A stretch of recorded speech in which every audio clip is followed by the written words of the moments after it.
Здравейте. Първо да направя една проба, понеже нямах, така го кажа, време да преговориме. Добре. Супер. Ами накратко, първо искам да благодаря на всички вас, че сте тук и че имам възможността да споделя част от знанията си. За мен е изключителна чест да съм на тази сцена, специално пред WordPress общността. И със сигурност това е едно от местата, на които се чувствам най-добре. Искам да благодаря на всички организатори, на всички други лектори, които са в съседните зали, които през цялия ден създадаха едно невероятно празнично настроение днеска и се надявам да съм полезен с знанията, които ще споделя с вас. Накратко за себе си мога да кажа, че съм бизнес и маркетинг консултант от 8 години. На свободна практика имам професионален опит като SEO специалист вече повече от 4 години. Освен това имам 2 години опит като QA специалист в компания за пазарни проучвания, която е в топ 3 в сегмента си в глобален мащаб. Освен това съм бил и партньор в креатив агенция. Целият този, така да го нарека, професионален опит го пречупвам през различни призми и за това сега ще се опитам да споделя част от знанията си в, така да го кажем, в тези области. Още накратко за себе си, имам постоянна нужда от предизвикателства, обичам да пътувам, обичам да научавам нови неща, да се интересувам от различни бизнеси, да анализирам моделите им, обичам да пробвам нови неща, да спортувам, имам, така да го кажа, доста неща, с които мога да се похваля, но най-вече съм WordPress адиктът от 7 години, тъй като тази общност конкретно за мен е една от най-впечатляващите, до които съм се докосвал.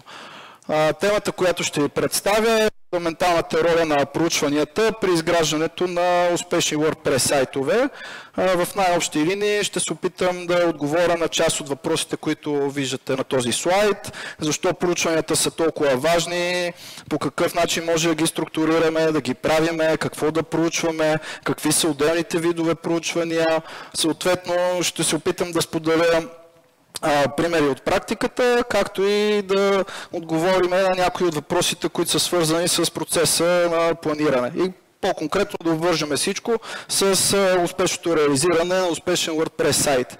Защо проучванията са важни? Ами в най-общи линии, така ще кажа, те ни помагат да сме по-ефективни в постигането на бизнес целите и отделно да направим по-плавно преследване на именно тези бизнес цели. И за да не губим повече време, направо да започваме с най-важен въпрос. Какво може да проучиме? Ами, абсолютно всичко. Клиенти, пазари, процеси, данни, статистически и всякакъв друг тип, отзиви от клиенти и различни инструменти, с които да постигаме тези цели. В тези, така да го кажа, 3 колони може да видите няколко типа проучвания, които съм ги обособил конкретно за презентацията. Всички тези аспекти се опитвам в абсолютно всеки един проект да ги анализирам, като част от тях ще ги засегнем по-конкретно сега. Ще се опитам да дам съответно част от моето ноу-хау и да обясня някои от тях как се случват. И направо да започваме с няколко конкретни съвета, които е добре да ги имате предвид. Първото е, когато правите проучване, но е важно да асимилирате информацията от съответното проучване правилно и да я валидирате на последващ етап. Съответно да се прецени правилна е тази информация, курантна ли е, може да ни бъде полезна, не може ли да ни бъде полезна, по какъв начин. В този контекст дам като съвет, като използвате инструменти за проучване, поне да сте сигурни в, така го кажем, качеството на тези инструменти. Давам един бърз пример от SEO гледна точка. За българския пазар, така да го кажа, един от инструментите, който ползвам регулярно, е този на SERPstat. Съответно, този инструмент дава доста точни данни за, да го кажем, броя на търсенията в българския SERP. От друга гледна точка, Ahrefs е много добър за анализ на линк структурата. По-натам в следващите слайдове ще видите как това го обвързвам като методика за проучване и разбира се последващо изграждане на WordPress сайт. Нека да започнем с рамката, която така съм систематизирал за презентацията и която се опитвам да прилагам във всеки един проект. Съответно почвам от макро, за да стигна до микро ниво, като в макро разглеждам, така да го кажа, голямата картина. Кои са лидерите в една индустрия, с какво те са постигнали този успех, какви са трендовете в индустрията, съответно какви са техните клиенти и спецификите за тях. След това отивам на средното ниво, където вече фокусът е към пазарът, който искаме да достъпим, или пазара, който искаме да, така да го кажа, да анализираме допълнително. В него може да видим кои са големите играчи за този съответен пазар и съответно да разграничим заедно с това, кои са реалните ни конкуренти в този пазар.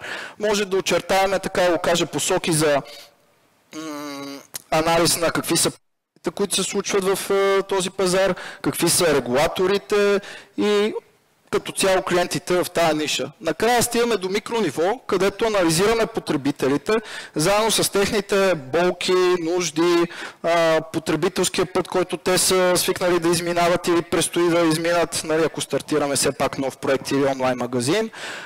Съответно, нашата работа е да анализираме цялата тази информация и по този начин да направим по-лесно планиране на следващите стъпки, процеси и действия, които трябва да предприемем за постигане на целите.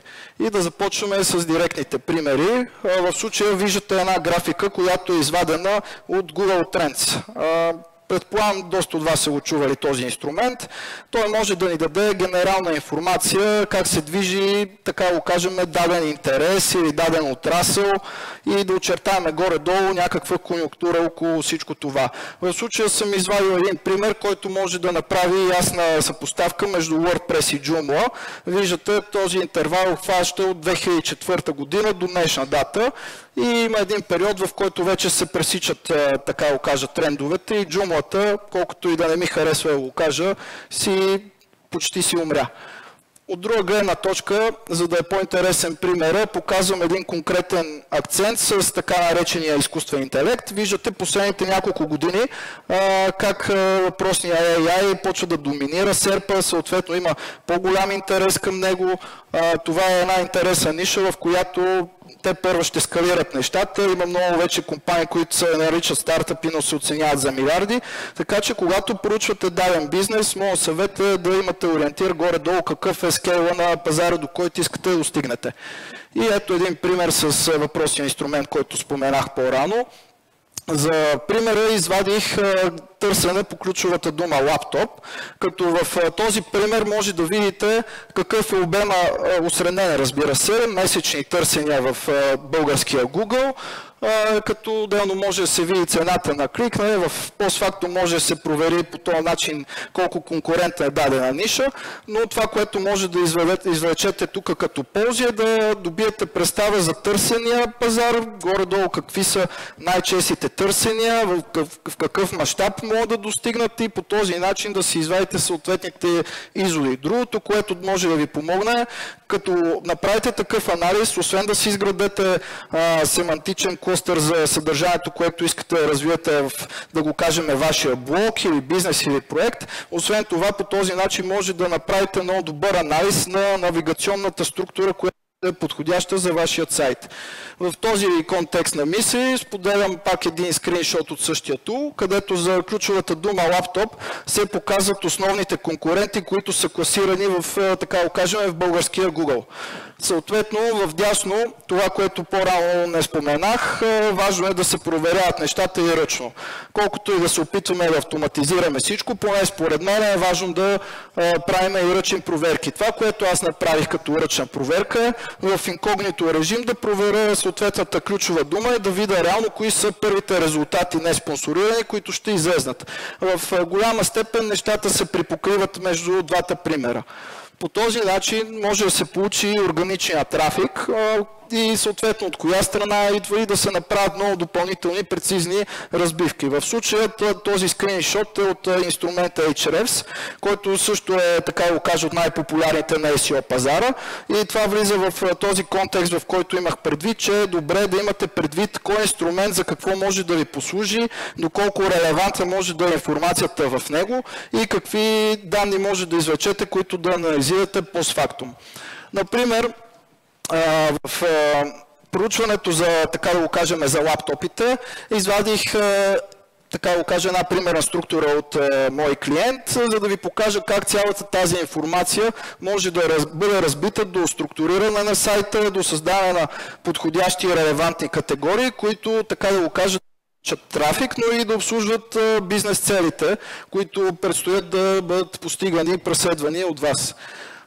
Другия пример, който съм дал, той е от съвсем различна ниша. Той е, така да го нарека, в нишата с недвижими имоти.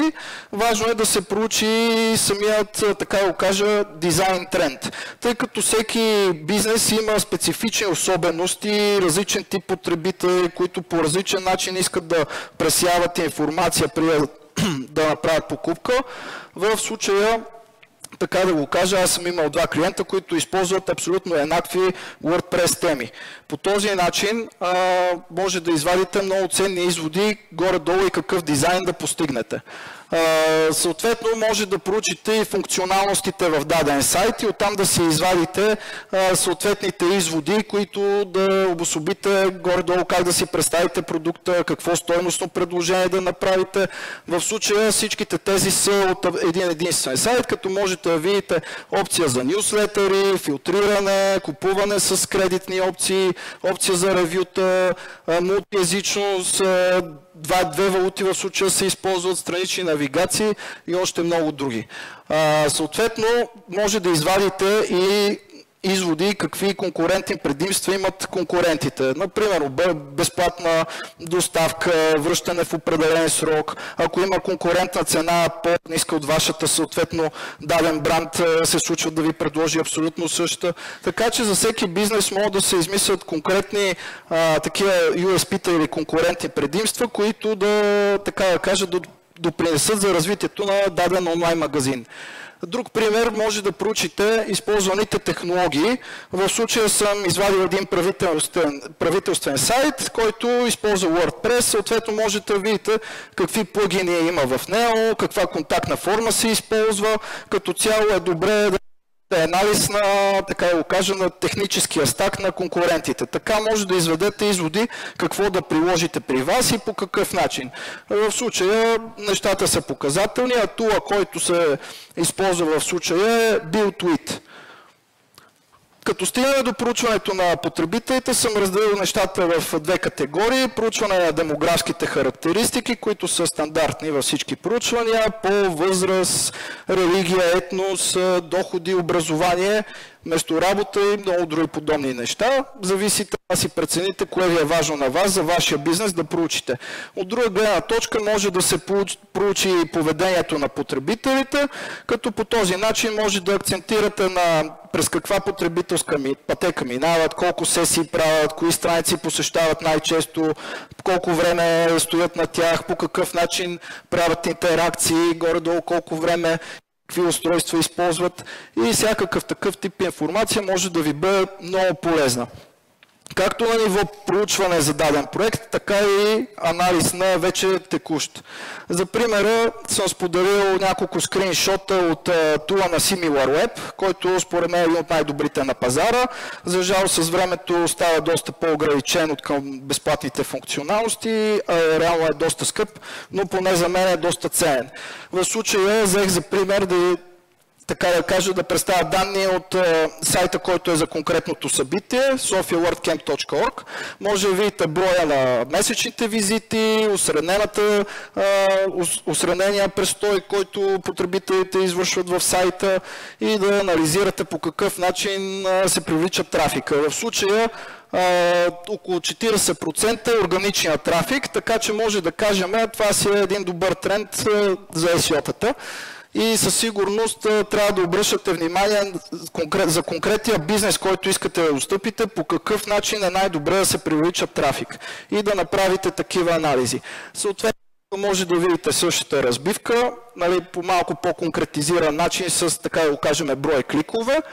И по същия начин може тази разбивка на трафика да се конкретизира и с стойности на ниво мобилно потребление. Дали ще е мобилно или десктоп, има значение. макар и вече да сме mobile first и от 5-6 години интернет трафика да се доминира от мобилни устройства. Съответно, може да проучите и какъв е енгейджмента на потребителите, може да забележите, че по едно време интересът към сайта не просто спада, обаче пада броят на посетените страници. След като потребителите са се запознали с концепцията на WordCamp, с, така да го кажем, локацията и всички такива подробности, те по някое време започват да седят повече време, така да го кажем, примерно в страницата с програмата, както най-вероятно днеска се е случило. Така че такива неща, като когато се следят на бизнес ниво, може да вадите много инсайтс, които да ви подобрят конверсиите. За случая съм извадил топ ключовите думи, по които се е стигало до сайта на Кемпа тази година, както и интереса на съответните посетители на този сайт, разбит по индустрии. Разбира се, това са малко субективни данни, но за тая цел съм извадил и данни от други два инструмента, които са за мой реален клиент. Съответно, единият е Search Console, другият е Google Analytics. Като и в двата инструмента може да извадите тази информация и тя да бъде много по-прецизирана. Може да се направят адски много разбивки, но за това, ако говоря, ще ми трябват около 4-5 часа. Така че да обобщиме защо е важно да проучиме потребителите. По този начин, асимилирайки техните болки, нужди, потребности, ние може да предложим по-добър продукт или по-добра услуга за тях. Може да направим по-лесно планиране на последващите маркетингови кампании, активации, както и да изградиме buyer persona. Това е buyer persona за мой клиент на нюзлетър приложение в Щатите. Виждате в какъв детайл съм създал един фиктивен образ, за който да се постигат маркетинговите цели и да се правят кампании. Описал съм я жената с нейната персоналност, работа, болки, нужди, потребности, предпочитани канали и използвани устройства. Съответно, тази цялата информация рано или късно трябва да се валидира. Това е най-важното.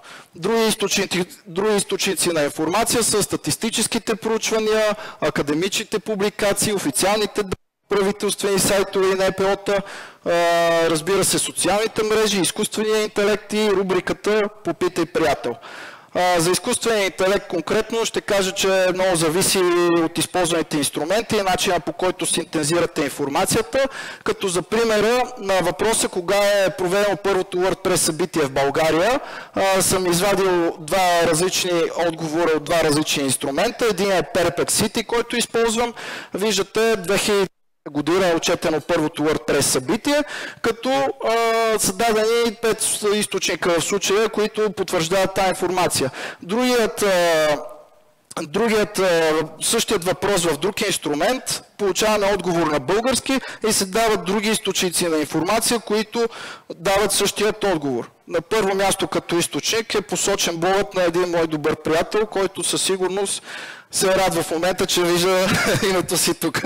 Така, накратко, зададох още един въпрос, кой WordPress плагин е добър за създаване на структура и за таксономия. В случая отговориха 3 от, така го кажа, от 8-те най-известни плагина, които проверих, така го кажа, с ръчно търсене. Аз лично използвам единия, така че за някои неща наистина изкуственият интелект може да ни даде добър и релевантен отговор.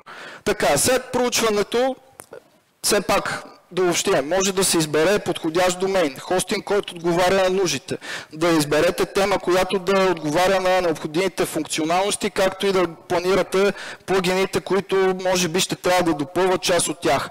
Другото нещо, което може да направите, е да планирате дизайна, текстовото съдържание, потребителската пътека, която ще извървят потребителите в сайта, съответно навигационната структура, бутоните и още много други неща. За пример, един скриншот с SEO архитектура на даден сайт за онлайн магазини.